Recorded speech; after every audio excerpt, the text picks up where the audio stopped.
With respect to MAID, I have a letter in my file because I had to face that as well. I have a letter saying that if you are so desperate, madam, we can offer you MAID, medical assistance in dying. Justin Trudeau's Liberal government has long denied counseling veterans to commit suicide as official government policy. But if that's the case, then why do I have over 2,200 pages of documents obtained through access filings on veterans and assisted suicide from the Veterans Affairs Ministry to examine? Veterans Affairs does not provide MAID services at all, but what I can tell you is we have found nobody else that has indicated to. We have find no information. So, Minister, let me answer the question. You asked the question. Well, sure, but let me interrupt because you're telling me that you still believe that there's only 4 when we've had Christine Gauthier come forward, we've had Bruce come forward, and I'm aware of at least a couple of others. Now, granted, they haven't come forward, but what we know that a couple of them have. And Minister, beyond that, in July of 2021, you say you want them to come forward. Christine Gauthier came to you in July of 2021. She did come forward, and you did nothing.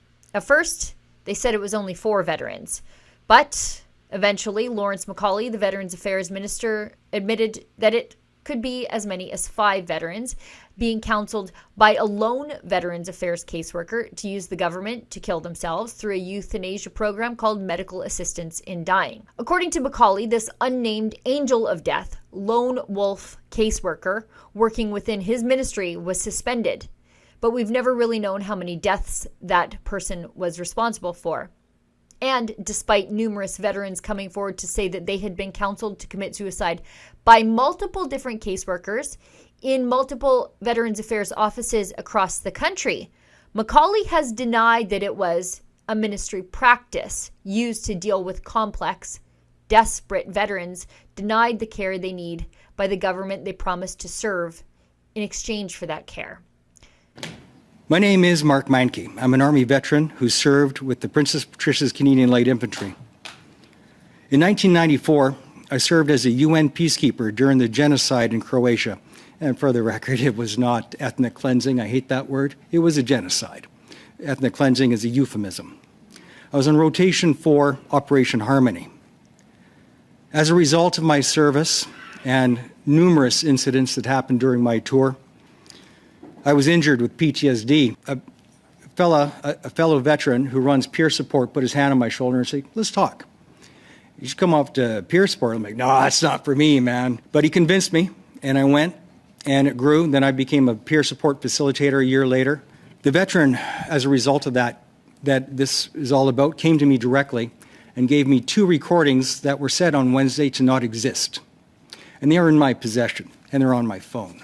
That caseworker did not inform him of services. That caseworker not only offered MAID, it was unprompted, and it was pushed after 2 no's.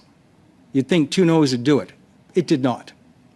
I have here the transcript, which of course I cannot get a hold of the veteran because he was so distraught he left the country. At Rebel News, we started filing for access to information after the story broke in 2022, and my friend Mark Meinke testified before the Veterans Affairs Committee at the House of Commons. Now, we do all of this through your generous crowdfunded donations to a special website, rebelinvestigates.com.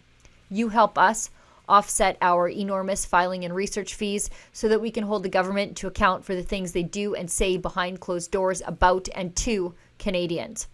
We ask the government to provide copies of all documents, including internal communications, media lines, reports, briefing notes, call scripts, directives, policy notes, all regarding reports, regarding discussions with veterans seeking assistance about medical assistance in suicide since January 1st, 2022. That access filing, now nearly 2 years later, has returned 2,238 pages on something Lawrence MacAulay said was not government policy. That's a lot of paper for something that isn't government policy. Now, I will do my best to find out if indeed this is government policy. Maybe I'll find that out. Maybe I won't get confirmation. Will I see evidence of government bureaucrats trying to hide their tracks or keep things from becoming official paper record? Well, I've already seen evidence of that.